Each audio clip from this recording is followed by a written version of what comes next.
Hello and welcome to New Earth Awakening. Today we welcome to the show Kelle Sparta. Kelle is a spiritual business coach, formational shaman, and energy healer with 50 years of experience in spiritual growth and spiritual practices, and 38 years in business.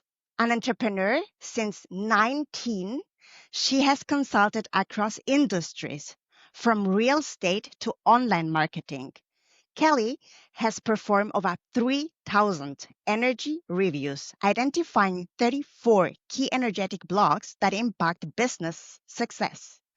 She's the author of The Overachiever's Guide to Spiritual Awakening and host of the top-ranked Spirit Sherpa podcast. Kelle empowers spiritual entrepreneurs to align purpose with profit and create lasting, meaningful success. Kelle, welcome to the show. Thanks for having me. I'm excited to be here. Thank you. So, the first question would be about your journey and how it led you to the work you're doing today. Well, that's a big journey. So my mother raised me in the New Age movement. She said I was talking to ghosts in my crib. And so from the time I was like 5 years old, she brought home things like Seth and Ram Dass and Abraham Hicks and J.C. Knight. She also brought home the early version of the Landmark Forum, which was called EST at the time, the Not Kinder, Gentler version. And so my entire childhood was spent learning how to grow as a person, learning how to evolve my spirit, learning how to develop psychic abilities. I was doing tarot cards at 12. I was doing self hypnosis at 10. I'm just all of the things, right? So it's so funny. People are like, "Well, when did you decide to be a coach?" And I'm like, it depends on how you look at it. I have high school yearbook signatures that read like client testimonials. So it's not actually what I do, it's who I am, right? In terms of the business coaching, my mother started a business when I was like 13, and it was a home healthcare agency, and I helped her put that together. I even programmed the computers using punch cards. That's how old I am. And it was terrible. Um, and then she also wrote these learning books because she was a teacher before she was a nurse, and so all of that. And she ran a real estate practice, and I helped her with that. And when I was 19, a friend of mine that I was working for took the department that the accounting firm that we worked for was closing, and she turned it into her own business, and then she disappeared and left me to run it. And so at 19, I was running a business. Like, okay, here we go. We'll figure it out, right? And so I've just been involved in so many different businesses over the years, and I've consulted for so many different businesses. I mean, just, fashion designers, patent attorneys, uh, movie theaters, a haunted house, Renaissance fair, theme park, you name it. I have been involved in it. And more recently, I do a lot of work with spiritual entrepreneurs and people working in online spaces and in service-based businesses and things like that. So, because I've been selling online since 2004, I built my very first website myself on Yahoo Site Builder back in 2004, which was, in fact, an e-commerce website. So I custom built a learning management system in 2005 before anybody had even considered what a learning management system online would look like. Because when I heard MP3s existed, I was like, yes, online learning. That was like my first thought. So I tend to be an early adopter, and so think a little out of the box. And so that's sort of put me where I am today, is just this huge amount of going through all of the stuff, right? I had 2 different universities when I lived in Boston that were trying to get me to head up their entrepreneurship departments. And so, I've been doing a lot of this for a long time. Yeah, I can notice that. So you have also been at Harvard University. So what were you doing there? I spoke at Harvard. I was speaking on the subject of grace under fire, and how do you operate in environments when things are coming at you hot and heavy, and what are your reactions, and what do they mean, and how do what's the underlying belief structure that's under them, and things like that. So that's actually included in one of my programs now. So in the second program in my series. Wow, that's really cool. Yeah. So, what makes your heart sing the most on a personal and on a professional level? But I guess there is a connection, isn't it? Yeah, there is. I had a reading done recently by an astrologer who's just really good at what he does, and he was telling me, he's like, yeah, you didn't really have a choice about being a spiritual teacher in this life. He said everything in your chart is saying this is what you do. And I'm like, yeah, I know. I tried quitting a few times when I was having a hard time making a living. And every time I tried to quit, I felt like my soul was dying. And he's like, yep, that would be the case. And I was like, yeah, okay. So the stuff that makes my soul sing, the thing that's most relevant to me in terms of what my soul sings when I get to be my fullest expression of my authentic self, right? So when I am in that space, I am in that space the most when I'm running retreats. And I love to be in physical space with my clients. It makes me happy. I live in Boquete, Panama. They come to me. We work together. I have group retreats and I have personal retreats. And when I am in physical space with my client, I am at the highest version of myself because I am fully present and I am able to walk into ritual space with them and facilitate for them. And I'm in the moment. So even the group retreats, which are structured more, the personal retreats are very unstructured. They're very much intuitively designed, and we go where we go based on what shows up, right? But even the group retreats are structured, but they're only structured to the extent of, I do 3 hours of content and then a ritual every day. That's it. That's the only structure. And then everything else shows up in the moment based on who's in the room and where the energy is. And so I love it because I get to be in my feminine energy while holding the container with my masculine energy and holding the balance and being able to activate people at a higher level. So I often am working with their energy fields to open them up to higher levels of energy and working with them to clear out whatever's stuck and things like that. So I love doing ritual. It is my happy place.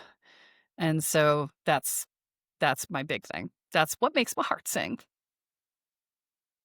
So, what would be your personal definition of purpose if you shall have one? So my definition of purpose is being in your fullest expression of your authentic self, right? That is my definition of purpose because a lot of people think of their purpose as being outside of themselves. It's like something I do. And it's like, no, it's who I am, right? If I am in my authentic self and being who I am, I will always be on purpose because my purpose is an outgrowth of me. So, what about ego versus individuation? What Carl Jung has also spoken about. What's your So take on ego that? versus individuation. Um, so ego, I think a lot of people get attached to ego. So I'm gonna talk about that separately from individuation for a minute. Um, Ego is your current personality, right? It's your current personality and your current belief structures and your current assumptions about your life, right? And ego death happens when you change those, right? The personality that held all of those beliefs and assumptions dies, and the one that has the new beliefs and assumptions is born, right? And people get like all freaked out about it. It's like it's not that big a deal, right? It's like I mean, it can be disorienting if you do it at a deep enough level, but eventually reorient. It's if you move to another country, it's disorienting, and eventually it normalizes, right? It's the same idea, right? And so ego death is basically just growth, right? And so we don't want to demonize the ego because that's demonizing who we currently believe ourselves to be, right? And it's fine, right? There's nothing wrong with who we believe ourselves to be. We just need to be able to let go of that if we want to grow. We need to be willing to question our assumptions and question our beliefs. Now, as far as individuation goes, a lot of the clients that I deal with have issues around individuation because they come out of environments where they were expected to be a reflection of or live into the desires of whoever was the person who took up the most space in their family, right? And so sometimes that's somebody who is a narcissistic parent or an alcoholic parent or bullies, that might have created that experience for them, or they had a sibling who was ill and took up all the family's attention, and then they ceased to exist, and so they became the adjunct, right?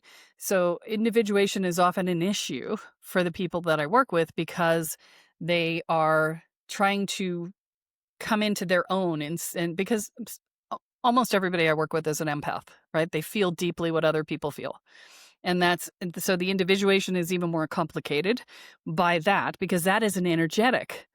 And so when you're holding your energy field out far enough that other people are inside your energy field, that's when you become an empath, as you can feel everything going on with them because they're inside your field.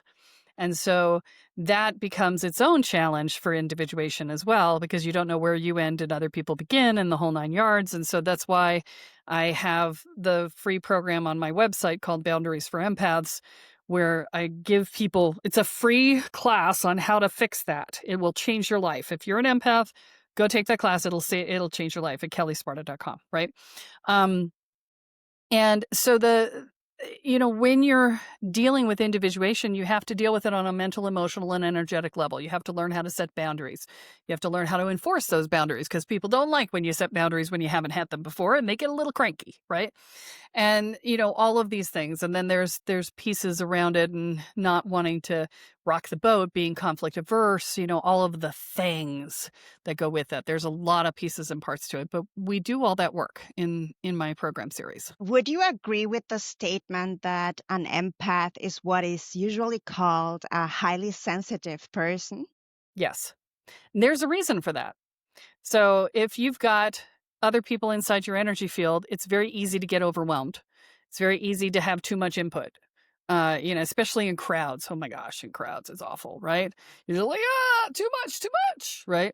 And right now, because people who are empaths are picking up on the energies of other people regularly, even if the other people aren't in their fields, there is a collective field of the culture in which you exist, right? So I moved out of the US in 2022, partially because the collective cultural energetic got to the point where it was so pervasive and so overwhelming that I just needed to leave, right? And that was even with all of the protections that I had up on my house and all of the things. I was in a hotbed of angst in Richmond, Virginia. There was a lot of other things going on and not just the national things. And as empaths, we pick up on that, right? So if we're in a toxic work environment, or if we're in a toxic culture, or if we're dealing with, drama in whatever friend group we have, it impacts us more because we are used to feeling things at a higher level. So we don't have the natural shut it out sort of thing that everybody else has because we're so used to feeling everything so deeply. Thank you. So I will link the series on HSP that I did because I did some research when I was doing my master thesis, so people can watch that as well. So thank you. Awesome. So, what would you say that is the greatest tool that helped you as an empath that you could teach right here, right now for the people to watch and do every day? So, again, the boundaries for empaths piece is the one that I would say, right? Um, but if I wanted to teach it right here, right now, because the process itself is fairly simple, but understanding all the consequences of it and the implications of it and things like that. So, like, if you've ever had anybody tell you that you're intimidating on a regular basis, and you're like, "I'm not trying to intimidate people." If you have a strong personality and you get told you're intimidating, it's because you're an empath and your energy is suffocating people, right? You're like all over them and there's no room for them to move, right? And I know you don't mean to do it. I didn't mean to do it either. I used to get called intimidating all the time. And I haven't been called that in years, but it's because your energy is all over people and your strong personality, right? And so, there's a lot of pieces and parts. It's like, so I'll do one that's super simple and really easy to understand that is going to help, right? So one of the biggest challenges that empaths have is they can't break up with people well. They wait too long, and then they're stuck, and they go back and they go out and they go back and they blow up and they go back and da, da, da, da, da. Okay, so I'm going to tell you why that happens. And that happens because empaths do not cord energetically like you hear about. People hear about, oh, we cord to the people that we're related to, that we're in relationship with, and then you just cut the cords. Empaths don't have cords. Empaths mix energy fields with their partners. And so, literally, we're energetically doing this sort of union thing, which is super codependent energetically. And we are seeking union through the other partner. And so when you go to break up, if you don't filter your energy field out of the other person's field and filter theirs out of yours, it's like you're losing a piece of yourself, and like you can't get away from them because they're in your energy field, right? And so, this happens also with couples who have been married for a very long time. I had a friend whose father was dying and his mother was going with dad, even though she wasn't ill, because she had too much of her energy in his field. And I pulled her aside and I'm like, look, you need to do this. And thankfully they were conscious people. And so they did. And she looked much better before he passed. So that was like, oh, good. But, that's what happens when we get into relationships as empaths. And so what you need to do is you need to filter your field. So I'm going to show you exactly how to do that right now. You just close your eyes, you imagine the other person standing in front of you. And then what you're going to do is you're going to just put a pillar of light starting at the below their feet, because you want to get their entire aura, right? And our auras go below our feet and over our heads, right? So below the feet, low enough that you're catching their whole aura, and you bring in the light through, and the light is catching everything that is you out of their energy field. And you're pulling it up through their energy field and pulling everything that's you back. And then you're going to do the same thing for yourself. Start the pillar at the bottom of below your feet and up over your head, catching everything that is the other person in your field, pulling it up and sending it back to them. That will be the easiest way to let go of the other person. And it's what I had my friend's mother do when her husband was passing, to keep her from passing over with him. So yeah, there you go. Thank you very much for sharing that. You're welcome. So, can you please, since we're all ascended masters, we're all bringing our own blueprint forth for people to follow that path eventually if they feel ready to do so. So, what would you say are pieces from this blueprint that you are bringing forth? So what I do, and so my master work in this life has been to create the curriculum for spiritual evolution. That has been what I came on the planet to do in one state, one section, in service to up-leveling the planet, right? And so what I have done is I've taken my journey and I went through everything that I did.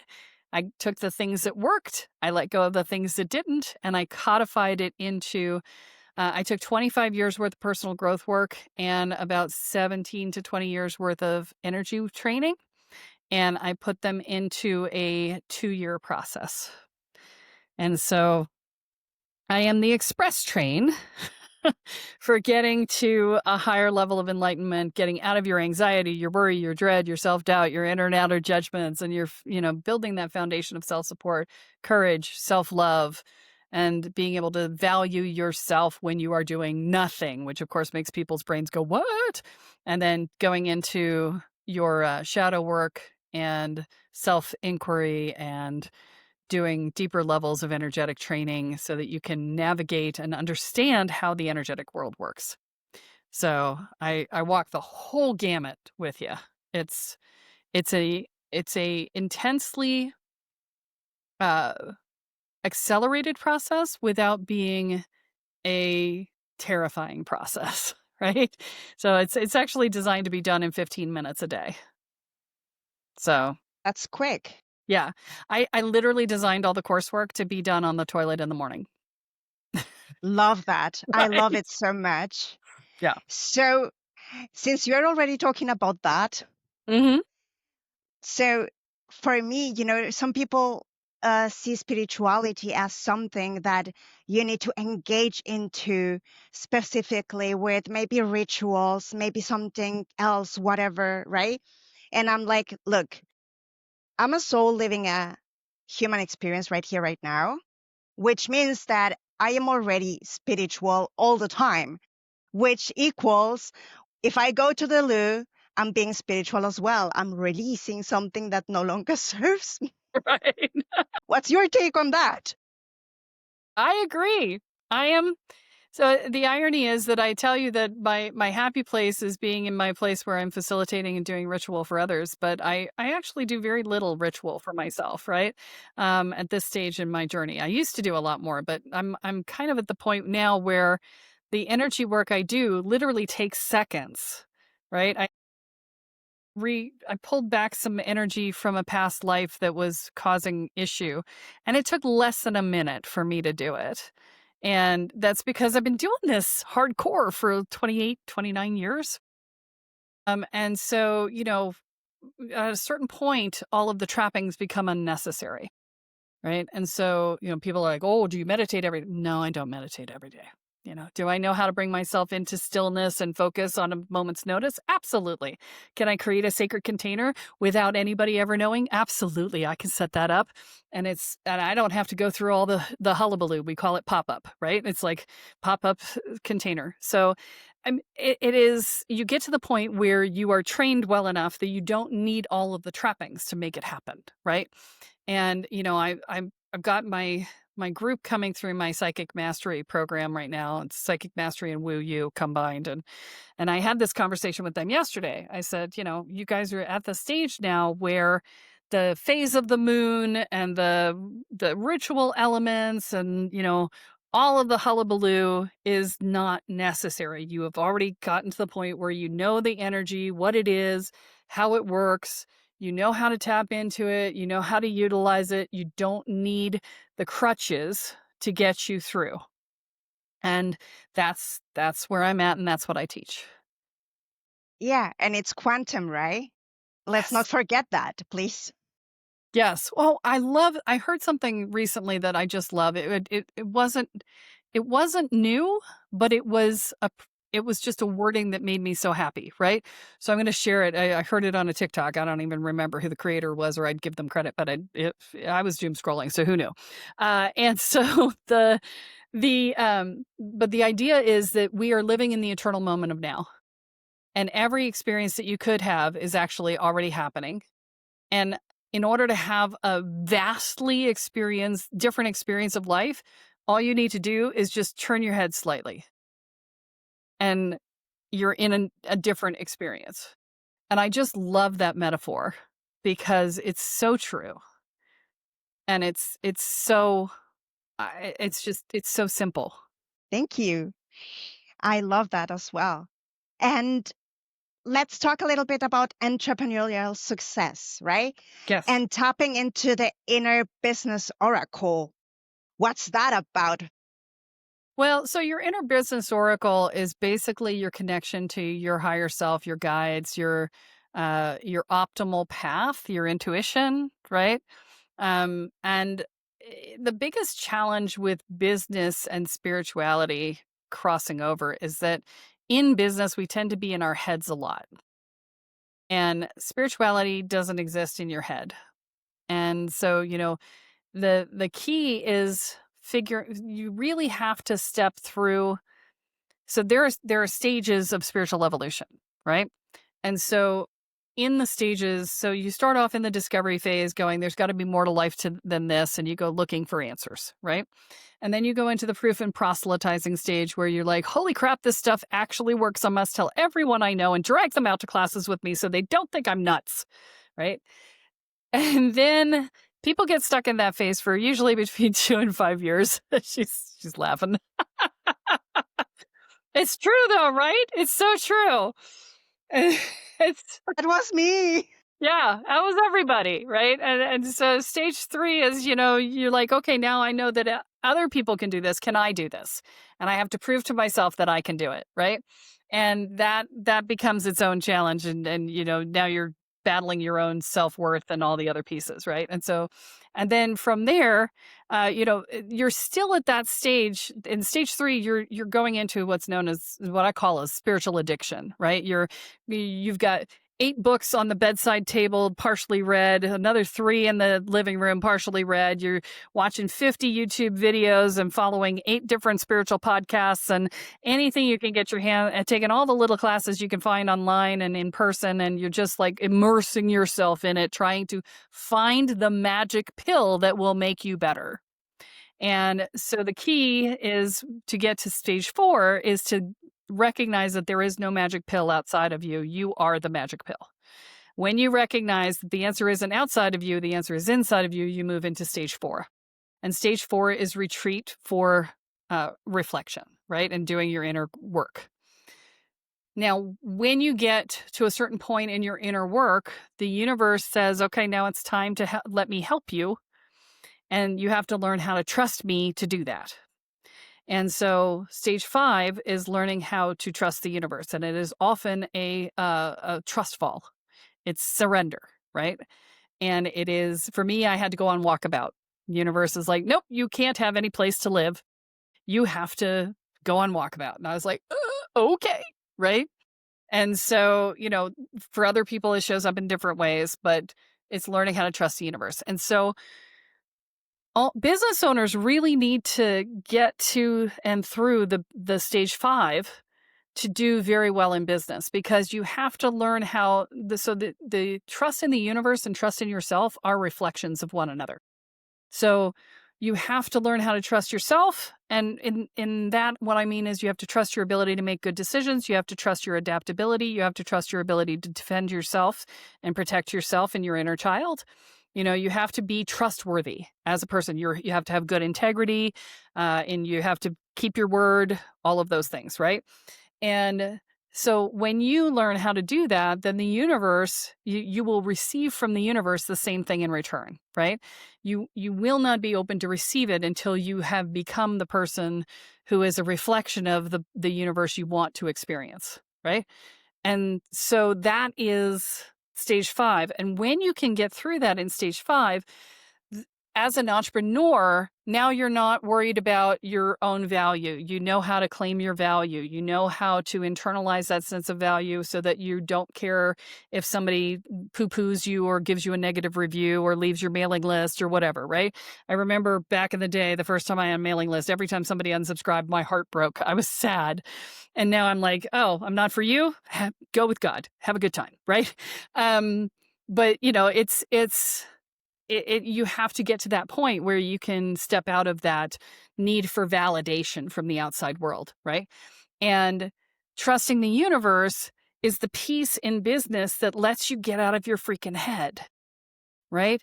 And so when we're stuck in our heads, we're in go, go, go, go, go mode. And we were talking about this before the call. I had slipped and fallen and been incapacitated for 3 weeks recently. And she asked me, she's like, what was going on? I said, well, the universe said stop, because I had been hardcore trying to finish some of the tech work in my business, and I hate it. And so I was plowing through. I was just not taking time. And the universe is like, nope, time out, time out. I'm like, all right, fine. But that's what happens, is the universe will do that to you. But, when you can lean into your trust in the universe, which is what's been truly transformational in my business in the last few years, is I have been leaning even harder into my trust in the universe, and things have just been showing up, right? my one of my clients will say, "Hey, how about this? I would like this as my next program." And I was like, "Oh, okay, I can do that." And I made it, and I had 5 people enroll from my existing clients within, I think it was a week and a half because I mentioned it. I hadn't even launched it. It was still being written, and they were like, "I want in." And I'm like, "Oh, okay." Right? It's because I'm following where the universe is taking me, right? And so, this is what happens when you step into that dynamic and you end up in this place where you are in partnership with the universe. Because stage 5 often takes you into a place where you go into a parent child space, learning to surrender to the universe when the universe is the parent and you're the child. And then you have to, when you come out of that, you have to step into the partnership phase where you are working together because you are the orchestra, you're the orchestra leader, the conductor, right? And the universe is the orchestra. And so if you're not conducting, the universe is just sitting there twiddling and waiting. And, they might be warming up or they might be playing something on their own and, in different parts around the place, a little chaotic because nobody's got a direction. But the minute you go tap, tap, here we go, the universe goes, oh, here we go. Right. But a lot of people don't do that because they come out of the surrender phase going, okay, do me. Tell me what to do. I will do it. And that's not what the ultimate relationship is supposed to be. Thank you. That's really a cool sum up of how that can work for us. And I love how you describe these phases. So let's talk a little bit more about sensitivity in the business environment, because you know that there are different types of sensitivity. It goes from low sensitivity over middle to heightened sensitivity. And depending on where you are on this scale, different tasks will be easier for you to achieve and others not so much. And you will also require different setups for your work environment, your workplace as well. So, what is your take on that? And do you think that corporations are getting increasingly aware of that and are starting to utilize the, let's say, pros and cons of the people and the work environment? I'm going to have to say no. In general, I don't think corporations do very well at that. Tech corporations do very well at that. Tech corporations are really conscious of the needs of their employees and they make a lot of accommodations for how people work. But in general, other corporations, not so much. There are outliers who are doing well. And I think, especially if you look at the ones who are not requiring a return to office right now, the ones that are allowing people to work remotely and do that, I think they're recognizing it, but they're using different metrics for their results, for their KPIs than other businesses are. A lot of the corporations are really stuck in old ways of thinking. And even though it's proven that working from home is higher productivity, if they can't see it and control it, they're still stuck in that paradigm of control. And therefore they assume that things aren't happening. Now, the one thing I will say is a challenge with working from home is you don't have bonding at the same level between employees. And so corporations need to work on pathways to create bonding for employees. And, personally, I think that should be personal growth retreats or, team retreats, team building retreats, because that's a way to get people outside of their environment and put them together and to allow them to bond both in specified exercises and outside of those exercises. So, I think that would be the best path. But, there are other ways to do it too. Setting up channels that are video instead of just audio or just text helps people to see and see the humanity in the other person on the line. Every time you get a little more personal, you get a little more information. Plus, when you deal in video, you're also getting all of the nonverbal communication cues that you don't get in text and that you get less of in vocal. So 90% of communication is nonverbal. So you're missing a lot when you're asking people to operate only in text. Exactly. Well, that's exactly what I was thinking about as well. When you have Zoom, for example, and people can go in and out as they please if they want to exchange some ideas with somebody else, that should actually suffice. And if you have like meetings of the whole teams once per week, that should also be enough. And if you go on some team building event, well, you're fully set up, in my own opinion, right? Yeah. I actually use in my coaching programs, I use Marco Polo, which is a asynchronous video chat, which I highly recommend to clients because Zoom meetings are great, but if they're not one-on-one, they can be very impersonal and people are really detached. Right?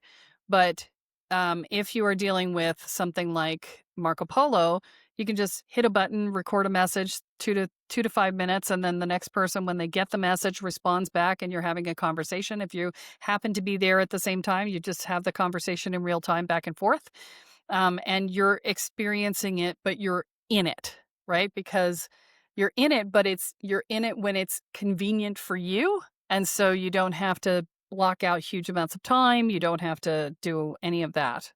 And that's what I love about it. I have clients that are in like Asia and I'm in Panama and time zone differences and whatever and they just press the button and record whenever I wake up in the morning because they're recording at 2 in the morning, right? When I get up it's in my time, then I respond and back and forth. And so it just makes life easier, right? Yeah, so let's talk a little bit about vanity metrics, so-called KPIs or key performance indicators. Yes. So, what's the difference between those that embrace home office and those that don't In terms of KPIs? in terms of KPIs exactly? Okay. So, eh, people who are not reporting, so the people who are looking at return to office are often looking at metrics that are things like how many hours worked, how many days taken on vacation, how many sick days, all of those things. Whereas the people who are allowing people to stay in remote positions are looking at performance. They're looking at what got done, how much got done, what financial result is that to the company, right? They're actually valuing the work product as opposed to the hours spent and the presence, right? And the people who are the problem is that the people who are looking at the time spent are not accounting for the fact that in a lot of cases, the time spent, more is not more. And that's the challenge. There's only a certain amount of really high quality work you're going to get out of somebody in a day before they're spent. And if that takes somebody 3 or 4 hours to get done that amount of work, and it takes somebody else 4 or 5 or 6 hours or 8 hours to get it done, it's still that's how much work you're gonna get, period. And anything you push beyond that is just going to be lower quality, lower grade, lower productivity work.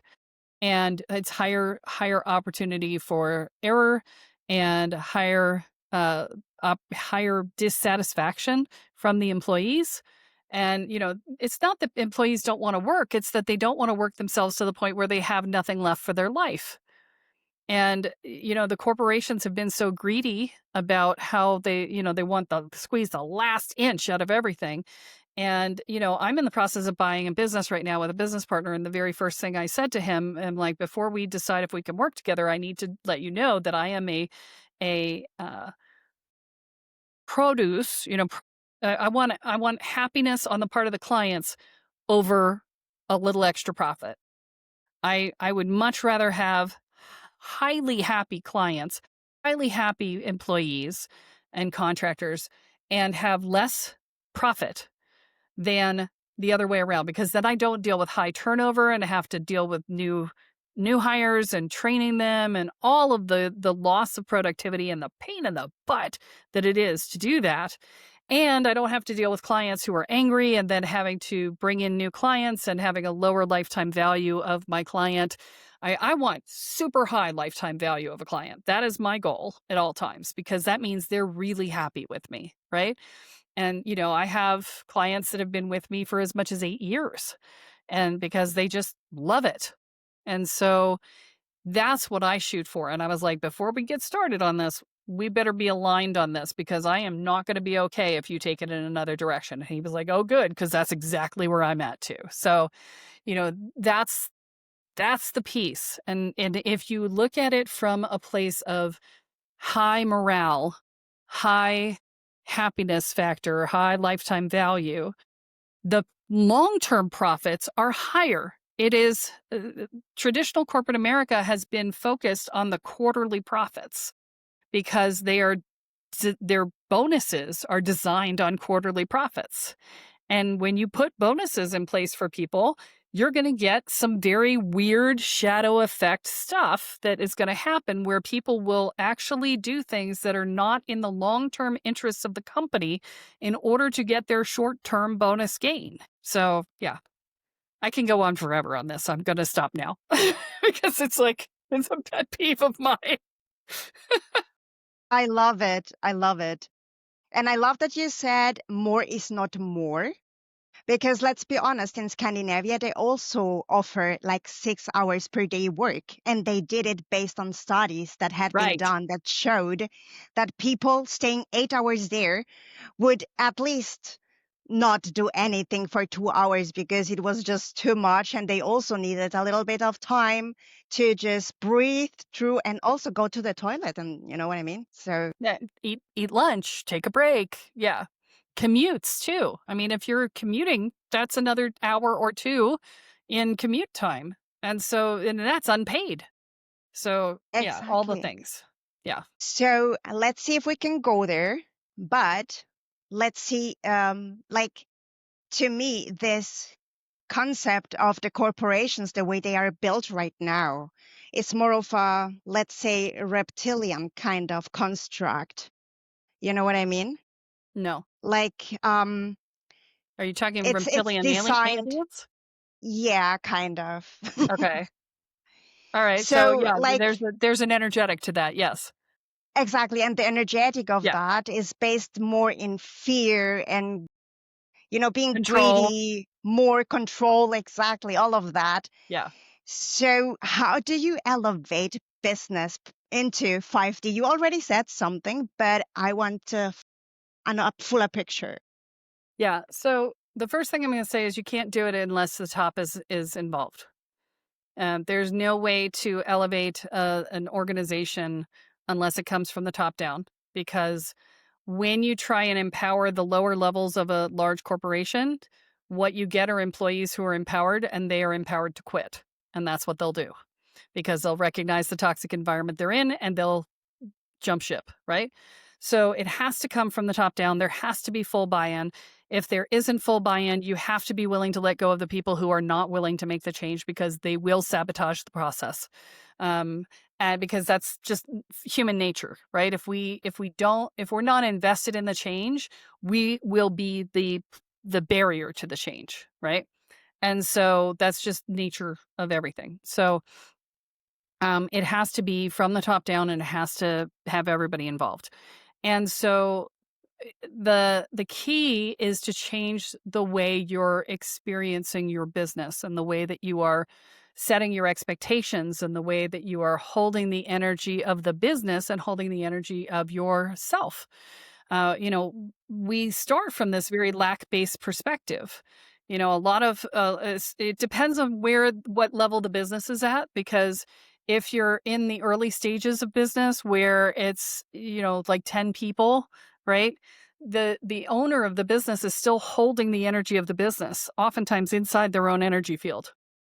And so they are very hands-on, oftentimes micromanaging, oftentimes not trusting, things like that.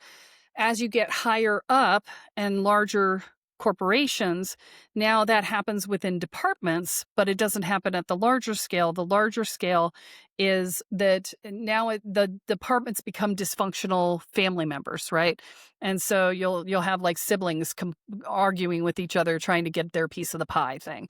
And if you don't get everybody on the same track and if you don't teach empathy, which is actively not accepted in corporations right now.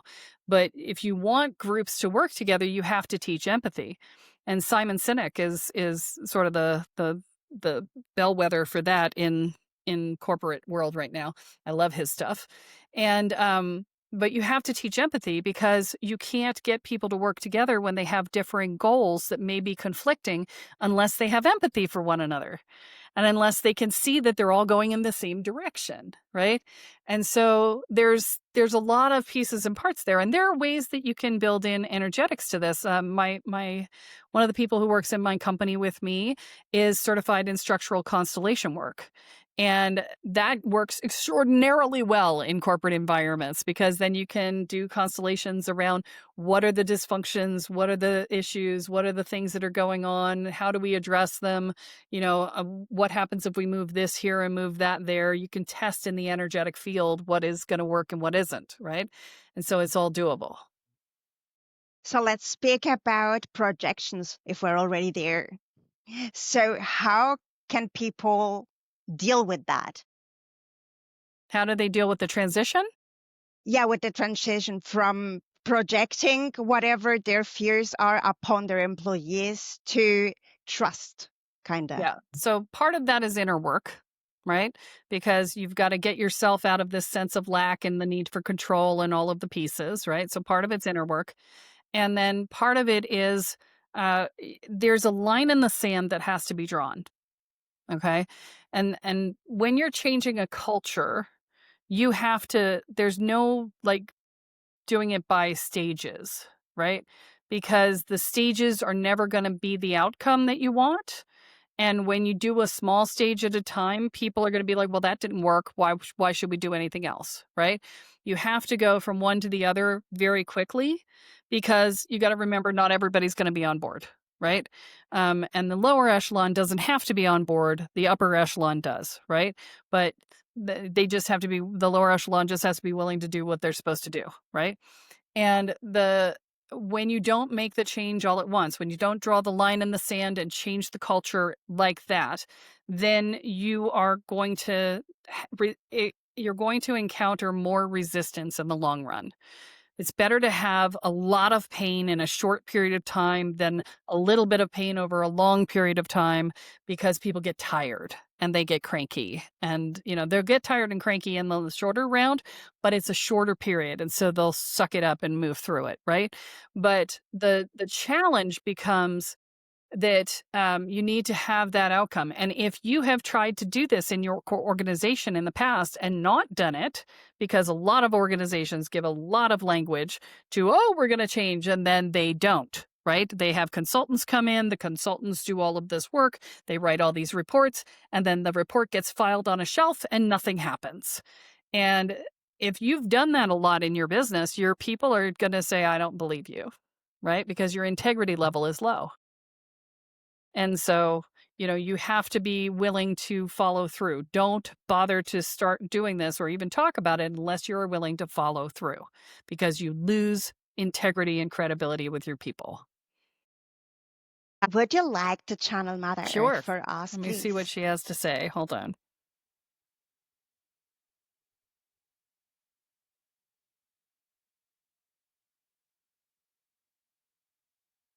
So the first thing I'm getting as I'm tapping in is just this great heart opening that's happening from her part. She is so there is how do I say this? Translating energy into words. The Mother Earth sees us as part of the macrocosm of the whole, right? We are not individuals to her. We are not something other to her. We are part of her. And it's kind of like when you have cells in your body, right? We are the cells in her body. And what she is, she has great heart, great love for us all as part of her love for herself. And in so she is there's a piece here, uh, and really what she's showing me is the need for us to see ourselves in the same way. right? That's really the message that she's giving me, is she's showing me how she sees us, and she's saying, you need to see yourselves this way. You need to see yourselves as part of the bigger, the whole, and as part of the same organism, right? We are all part of that larger organism. We are all interrelated. We are all one, right? Which is the core teaching of any spiritual path, right?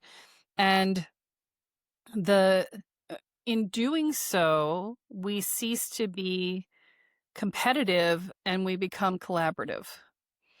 And that shift from competition to collaboration is the place in which we cease to live from lack and we instead live from abundance. And that is the pathway. And we were talking about business before, and how do you make the shift? And when you go from lack to abundance, when you go from no trust to trust, when you go from control to release and allowing, and when you go from treating people like not being like they're not competent humans, adults, right? And they have to be micromanaged and all of that, to treating somebody like they are a competent adult capable of doing what they've been hired to do. That's the same transition point that we're talking about in the energetic. And so the message that she's giving is to make the transition, because that's how we translate from this duality reality to the next level up, which is experiential reality, right? And experiential reality is where we stop making judgments about good and bad, and we instead make discernments about right for me and not right for me, right? And that's not placing a judgment on the thing. It's just saying, do I want to be associated with it? And that's the differential. And when you have an experience, you don't judge it as good or bad. You have the experience and you say, oh, this was an experience, and where's the gift of this experience? And and how do I overcome the challenge of this experience? And these are it's just an experience, because anybody who's been in this long enough knows that an experience that you thought was a terrible experience 10 years ago turns out to be the thing that forms the foundation of the amazing thing that happens now, right? And so our perspective makes a difference as to whether things are good or bad. So no point in labeling them to begin with, right? And so that's the piece that we're being asked to step into now, is to step out of duality of us versus them, and right and wrong, and good and bad, and up and down, and just be with it is. We are. You are. I am. We are. And there is no judgment. It is just acceptance and moving through and being with. And that's an embodied state. It is not a head state. It is an embodied state. And the challenge that we have when we're going from a traditional pathway of trying to strip away and understand and move through, is that when you and that is a valid part of the path. That's the masculine side of the path. It's the yang, it's the white of the yin yang, right? And it's the light, so you can see it all. But when we step into this next level, we're in the darkness. We're in great mystery, the feminine. And you can't go into the darkness and go looking for the light switch and expect to find it. It is by nature the darkness. And it is all about the experience, the embodied experience of everything that is. And so we have to come into our bodies and out of our heads. And when we are embodied, we are more in connection with Mother Earth. And Mother Earth provides us with information through our bodies, through our knowingness, through our ooh, that feels bad, or ooh, that feels good, right? That is Mother Earth talking to us. It's our bodies talking to us. It's our connection point between the earth and us, is our body, between the earth and our spirit, right? And so when we step into our embodiment, then we have that greater connection with Mother Earth. We have that greater connection with ourselves. We are able to be more in the experience than in the judgment of the experience. And so that is your message. Thank you very much. That was so awesome. And now, your highest Oh, vision highest for the vision new for the earth. new earth. So Have you ever read The Celestine Prophecy? Okay, James Redfield wrote a book called The Celestine Prophecy, and the book is a beautiful tale about how people are living through synchronicity. And so the reason I ask is because part of my vision is living through synchronicity, right? It's like being in a place where you're so in your authentic self and you're so on purpose that everything just lines up and you are where you are and you're not questioning it and you're not angsting about it. And like when I slipped and fell 3 weeks ago, 4 weeks ago, I was just like, yeah, that hurt. But I was like, "Oh, need to slow down." Okay. There's no resistance, right? It's just like, "Yeah, all right, I needed the clue by 4 to the forehead. Okay, note to self. Let's not set up the need for the clue by 4 to the forehead again because, this sucks." Right? I'm not appreciating being laid up for 3 weeks, right? Um, but to live in that space where you are in the flow, right? Where you're energetically, spiritually in the flow, where everything is aligning, where all the pieces are coming together, where each person's individual experience is that. And when everyone is having that experience, then everything flows and we have open hearts and open minds and open possibilities. We live in the infinite field of possibility, and everyone's needs are met, and everyone has everyone feels loved, you know, and all of it is collaborative and not competitive. And so, do I see money in that? I'm not sure. I'm not sure that money fits in that vision, right? Um, but there's a huge sea change that needs to happen in order for that to shift, right? But it is very much about acknowledging that we have everything we need, and all we have to do is just transport it into the places that need it, and we're good, right? Uh, there's no reason for anyone to ever go without, even in today's world, except for finance and uh, you know, crankiness, you know, and a lack of compassion, right? And so, this is, I mean, it's easily visible, right? It's not hard to see, and it's just a matter of committing to it and getting everybody behind it. This is one of the reasons why I'm so passionate about empowering business owners, because business, at least in the US, which is the capital of capitalism, right? Um, when you can change the minds and hearts and of business owners, when you can get business owners in alignment with themselves and with the world, when you can show them the value of stepping into this new way of being, then you're taking the place where it is most stuck, which is capitalism, and breaking it open. And that's really why I do what I do in this genre. So, Wow, that's awesome. Thank you very much, Kelly. And I love what you said. It ties into what Mother Earth said, this collaboration thing, and her telling us that we are like a cells in her body. Well, that's exactly something I've been saying also. I guess it came from her, but whatever. But yeah, it's like cancer. That's how cancer comes to be when the cells stop yes, collaborating with each other. So there you go. perfect analogy. Yes. Exactly. So, Kelly, I want to thank you again for being a guest on Your Earth Awakening. I will be posting your links down below for the people to contact you and start working with. Awesome. Thank you. Thank you for having me. This has been fantastic.